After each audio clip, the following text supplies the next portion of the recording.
¿Cuántas veces puedes romperte en silencio antes de admitir que te estás dejando al final de tu propia vida? Esa era la pregunta que ella nunca decía en voz alta, pero que la perseguía cada noche, porque esta mujer, que siempre estaba disponible, siempre atenta, siempre lista, llevaba años viviendo en un lugar peligroso, el de ser la segunda opción de todos y la última opción de sí misma. Por fuera era funcional, sonreía, ayudaba, cargaba el mundo que otros no querían sostener, pero por dentro había un cansancio que no era físico, era un agotamiento existencial, hecho de pequeñas decepciones acumuladas.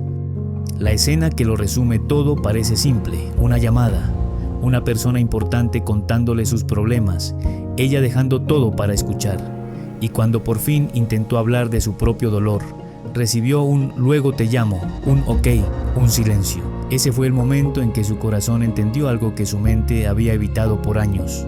Estaba cuidando a personas que no cuidarían ni sus cenizas. Desde ese día, algo empezó a quebrarse por dentro, pero no hacia afuera, no en lágrimas, sino en claridad. Ella comenzó a observar su vida, como quien mira una película donde ya sabe el final.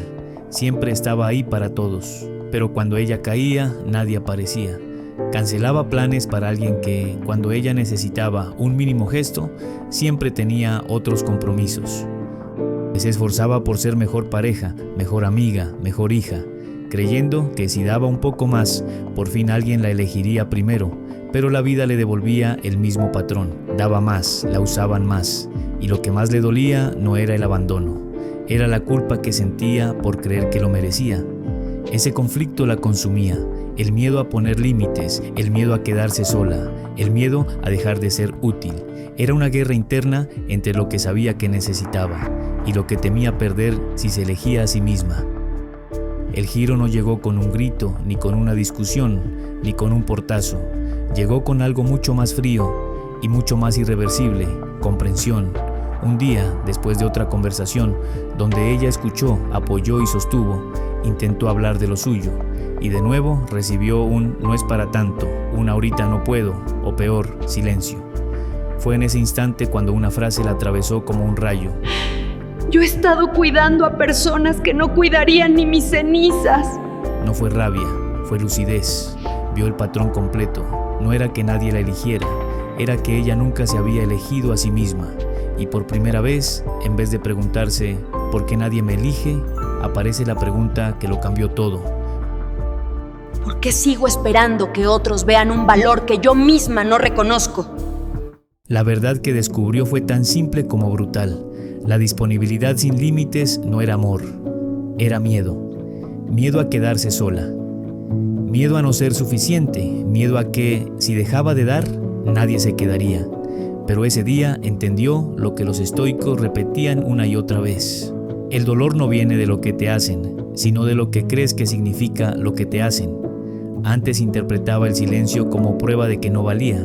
Ahora lo veía como lo que realmente era, incapacidad emocional del otro. Y comprendió algo más poderoso aún. Elegirse a sí misma no era egoísmo, era respeto, era amor propio dirigido hacia adentro. Era poner límites aunque temblara, porque los límites no son castigo para otros, son protección para ella.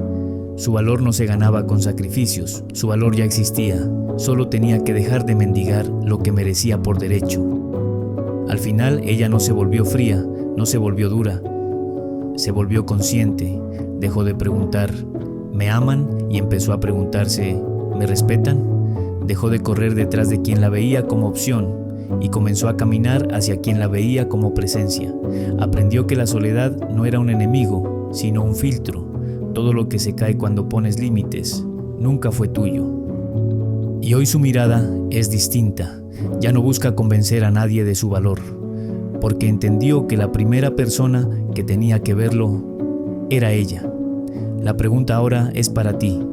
¿Cuántas veces más vas a ponerte en segundo lugar antes de elegirte de verdad? Y si este mensaje te habló, si te tocó donde duele, pero también donde empieza a sanar, quédate cerca. En Mente Inquebrantable seguimos construyendo historias psicológicas y estoicas que te recuerdan lo que a veces olvidas, que tu valor nunca estuvo en manos de nadie más.